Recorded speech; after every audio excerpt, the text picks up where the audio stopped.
वैशाली के हाजीपुर के कुतुबपुर में स्थानीय लोगों की लंबे समय से चली आ रही मांग आज पूरी हो गई। केंद्रीय मंत्री चिराग पासवान ने यहां मिनी पोस्ट ऑफिस का उद्घाटन किया। यह मांग स्थानीय लोगों ने लोकसभा चुनाव के दौरान प्रधानमंत्री नरेंद्र मोदी की चुनावी जनसभा में उठाई थी। चिराग पासवान ने इस अवसर पर डाक विभाग की विभिन्न योजनाओं की जानकारी भी लोगों को दी।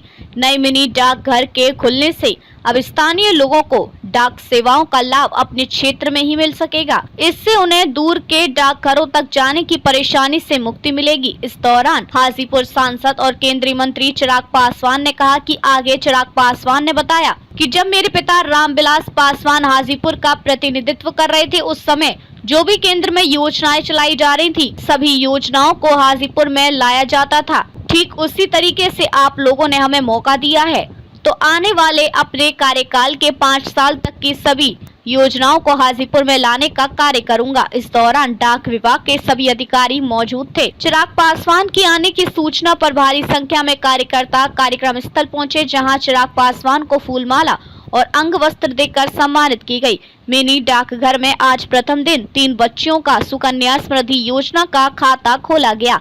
चिराग पासवान ने कहा कि अब गांव में ही मिनी डाकघर स्कूल जाने से लोगों को सुविधा होगी। विषय के करने से चर्चा नहीं शुरू हो सकती। गठबंधन के भीतर अगर कोई ऐसा औपचारिक प्रस्ताव कभी आएगा तो पहले गठबंधन के भीतर ये तमाम बातचीत होगी, उसके बाद ही इस पे कोई टिप्पणी करना होता। तेजस्वी यादव जी किशोर के रैली से एनडीए को कितना नुकसान होगा? देखिए, आज मेरे अच्छे मित्र हैं प्रशांत जी, पर मुझे लगता है बहुत जल्दबाजी उन्होंने कर दी इस रैली को करने में। जिस तरीके से आज रैली में कुर्सियां खाली रह गई और जिस भीड़ की उम्मीद उनको थी, वो भीड़ वहाँ पे नहीं पहुँची और दोपहर से ही घंटों तक लोग प्रशांत जी का इंतज़ार ही करते रह गए। ऐसे में मुझे लगता है कि शायद उन्होंने इस रैली को आयोजित करने में बहुत जल्दबाजी की। इस रैली से एनडीए या किसी गठबंधन को नुकसान तो बहुत दूर की बात है, पर मुझे लगता है सबसे ज़्यादा डैमेज उन्होंने अपनी पार्टी को ही कर दिया। जिस तरीके से अभी तक बंद मुट्ठी थी, लाख की भी हो सकती थी, पर आज गांधी मैदान में वो मुट्ठी खुलने के बाद खाक की ओर जाती दिख रही है। इस बात का मुझे भी अफसोस है। आपके छोटे भाई तेजस्वी यादव ने अपराध का डोजियर जारी किया है एक्स पे।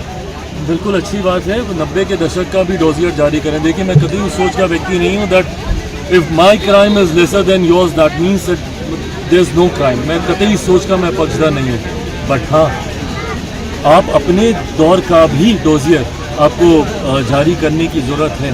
90 के दशक में जिस तरीके से अपराध था, मैं मानता हूं कि अगर आज भी एक भी आपराधिक घटना होती है तो वो हमारे लिए, हमारी सरकार के लिए चिंता का विषय होना चाहिए। और मुख्यमंत्री जी इस बात को लेकर यकीनन चिंतित भी हैं और सरकार कोई ऐसी ठोस कार्रवाई नहीं छोड़ेगी जिसकी वजह से अपराध को नियंत्रित किया जा सके। पर जब विपक्ष इसको मुद्दा बनाकर राजनीतिक लाभ लेने का प्रयास करता है तो उनको अपना दौर भी याद होना चाहिए, किस तरीके से उनके समय में दिन दहाड़े आपराधिक गतिविधियों को अंजाम दिया जाता था। बहरहाल उन्होंने ये चिंता जाहिर की है, मैं भी उनकी इस चिंता के साथ सहमति रखता हूँ और इस अपराध को सरकार कड़े कदम उठाकर पूर्णतः नियंत्रित करेगी। मुख्यमंत्री जी पहले भी ये कर चुके हैं। उन्होंने लंबे समय तक अपराध को नियंत्रित करने का कार्य किया। चुनावी वर्ष होने की वजह से मैं मानता हूं कि चुनावी सोच से कई ऐसे असामाजिक तत्व हैं जो प्रदेश में पुनः एक अपराध का माहौल बनाना चाहते हैं। उन पर भी जल्द कड़ी कार्रवाई करके उनको भी नियंत्रित कर लिया जाएगा, ये मैं मानता हूँ। और तो जो चल रहा है, जो आरोपों की बौछार लगा रहे हैं, बड़ी एक्टिव हो गई है। बिल्कुल एक्टिव हो गई है और वर्चस्व की लड़ाई आज की तारीख में कांग्रेस, और ये वर्चस्व की लड़ाई गठबंधन के भीतर ही चल रही है। ये जो आंख दिखाई जा रही है और जो सवाल पूछे जा रहे हैं, ये आंख राजद को ही दिखाई जा रही है और ये सवाल भी राजद से पूछे जा रहे हैं। पलायन को लेकर जो कांग्रेस की चिंता है, वो चिंता हम सब की भी है, पर उस चिंता की शुरुआत कहाँ से हुई? याद करें 90 का वो दशक। हर वो युवा जो आज की तारीख में संभवतः मेरी उम्र का होगा या मुझसे ज़्यादा उम्र के होंगे, या वो बुजुर्ग जिन्होंने 90 के दशक का वो दौर देखा, उनको आज भी वो याद होगा कि किस तरीके से पीढ़ियां बर्बाद हो गई। पीढ़ियां मजबूर हो गई बिहार छोड़कर दूसरे राज्यों में, दूसरे देशों में जाने के लिए। क्यों? क्योंकि 90 के दशक में जिस तरीके से जंगल राज का माहौल राजद की सरकार में बना दिया गया, जहां आए दिन अपराध, बलात्कार, लूटमार, डकैती, दुकानें दिन दहाड़े लूट लेना, व्यापारियों की हत्या कर देना, ये एक आम बात बन गई। जिस तरीके से उस वक्त आम बिहारियों ने भयभीत होकर यहाँ से पलायन करना शुरू किया, उनकी आंखों में वो दुख आज भी दिखाई देता है।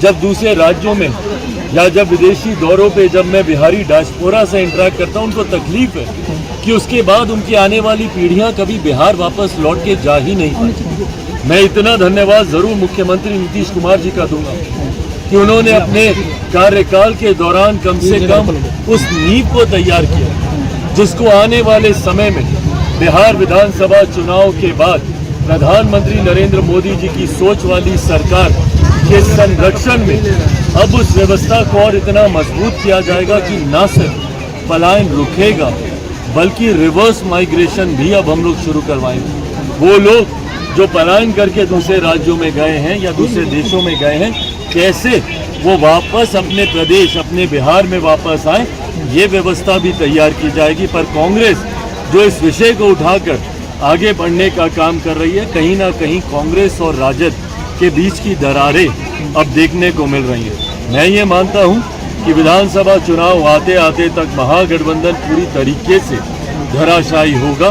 कांग्रेस वर्चस्व की लड़ाई में, और पहले भी कांग्रेस अलग से चुनाव लड़ चुकी है। 2019 का लोकसभा का चुनाव हम लोग देखें, उस वक्त भी कांग्रेस ने अलग चुनाव लड़ने का कार्य किया। मैं मानता हूँ कि विधानसभा के चुनाव आते आते तक कांग्रेस राजद के मतभेद इतने बढ़ेंगे कि ये लोग अलग होकर चुनाव लड़ेंगे। बहरहाल लड़ते हैं नहीं लड़ते हैं ये इनकी चिंता का विषय है। एनडीए इतना मजबूत और इतना तैयार है कि अगले चुनाव में हर बार से ज्यादा सीटें जीतकर इस बार हम लोग एनडीए की सरकार बनाएंगे। 225 से ज्यादा सीटें इस बार एनडीए गठबंधन जीतने जा रहा है। 26 से 11 हमला आरोपी को भारत लाया गया, उस पर कांग्रेस ने बयान दिया है जिसमें कहा है कि तोहबुराना का त्यौहार मना है बीजेपी के लोग।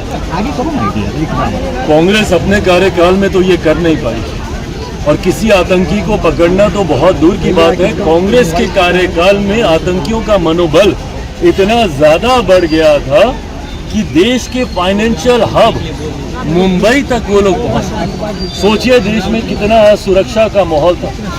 लोग उस वक्त कितने भयभीत थे कि अगर मुंबई तक लोग पहुंच के अगर अटैक कर रहे हैं, पहले तो सीमावर्ती इलाकों में ही आतंकी गतिविधियां होती थी, पर जिस तरीके से कांग्रेस के शासनकाल में महाराष्ट्र तक आतंकियों ने अपने पैर पसार लिए थे, उसी का परिणाम है कि उसके बाद देश की जनता ने पूरी तरीके से कांग्रेस और उनके साथियों को नकारने का काम किया।